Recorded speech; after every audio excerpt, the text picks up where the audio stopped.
Every now and then, fates align in the bike build world. You reach out into the ether and manage to pull out exactly what you need in one or two goes. Like stumbling into some great tinkerer's utopia, everything you need is yours for the taking. All you need to do is drop what you're doing, arrange a meetup, and be the first one there to get it. Chances are, someone else's disembodied hands are also blindly feeling around in the ether, and it's your job to make sure fate doesn't suddenly favor them instead of you. This is how I came to build a Trek 2120 OCLV road bike. I experienced such an occasion the other weekend when browsing Facebook Marketplace. I came across a listing for a complete Shimano 1056 group set, including wheels, for $125. Another bike builder had gotten a wild hair to replace their Trek 2300 with a modern 10-speed group set, leaving me a full Shimano 105 8-speed group set for cheap. God bless him. He even showed me pictures of his new candy red fork. What a guy. The Shimano 1055 and 1056 series, more commonly known as Shimano 105, introduced 7-speed and later an 8-speed rear cassette and STI shifting to the 105 lineup in 1990 before being discontinued in 1998. As the parts lay safely in my trunk and my young children still in the back seat, I began to search for a frame to mount them to. While browsing Craigslist, I found a Trek 2120 frame for $60. What luck! An old soul in Berkeley had this frame listed for the better part of a month. After chatting with him briefly, he told me it had been sitting in his bike shed for years. He invited me back to his bike cave to browse other parts to buy, but I told him about my newly acquired complete 105 group set in the trunk and the two children in the back seat, and we agreed no such bike cave tour was required, nor would it be responsible. The Trek 2120 is an aluminum lugged frame with carbon tubes glued in.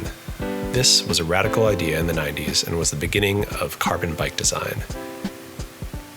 Even today, Specialized uses aluminum lugs and carbon tubes to create rapid prototypes for testing their race bikes.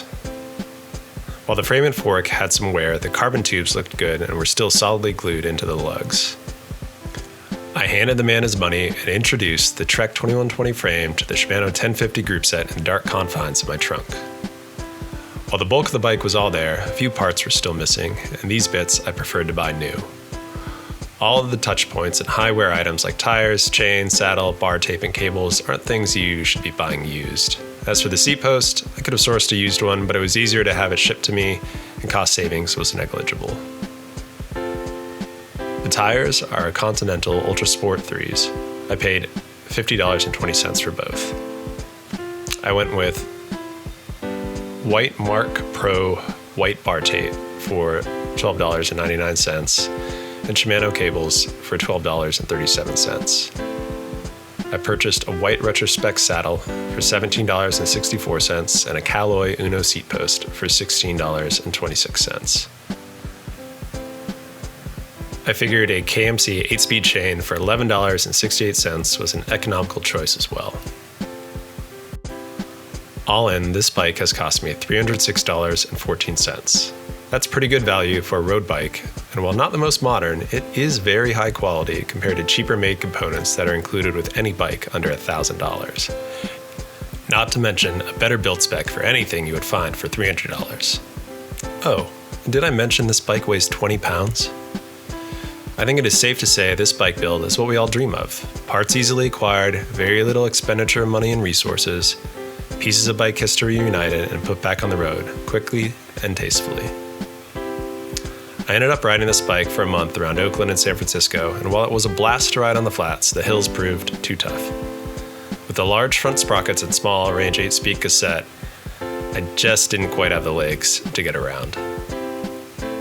In the end, I sold this to a former bike messenger who had traded in his fixie for a suit but was ready to get back to the good life on two wheels. I watched the Trek roll away, back into the ether, but back on the road. Do you have a Trek 2100 series? Let me know.